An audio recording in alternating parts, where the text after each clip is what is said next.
నా కూతురు కొడుకులు కొంచెం కొట్లాడుకుంటా ఉంటారు, బాయ్స్ వర్సెస్ గర్ల్స్. కానీ కొన్నిసార్లు చూస్తా ఉంటే నవ్వాలా ఏడవాలా అర్థం కాదు.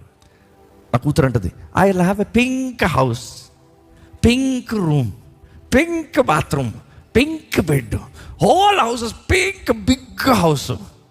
డాడా I will give you pink room also, okay మమ్మ పింక్ రూమ్. సరే, వాడు అన్నకు తిక్క పడుతుంది, వాడికి పింక్ అంటే నచ్చదు, అది గర్ల్స్ కలర్ అని వాడుకు నో అంటాడు.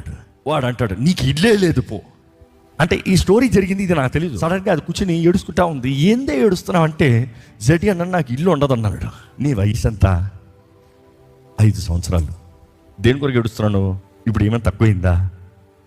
నన్ను అమ్మ ఎంజాయ్ చేసా, లైఫ్లో ఎంజాయ్ చేసుకో, ఇప్పుడు కాదు నువ్వు వరి అయ్యేది. ఆ రోజులు వస్తాయి, అట్లా తప్పదు నీకు. కానీ ఇప్పుడు ఎంజాయ్ చేసుకున్న వయసు ఎంజాయ్ చేసుకో. The choice is yours. ఈరోజు ఉదాహరణ ఇది చెప్పాను, కానీ కొంతమంది నీవు ఏడవలసిన, అవసరం పడవలసిన, దిగులు చెందాల్సిన అవసరం లేదు, కానీ అక్కర్లేని తల మీద వేసుకుని, అక్కర్లేని తలంపులు తల మీద వేసుకుని బ్రతుకు ఏడుచుకుంటారు.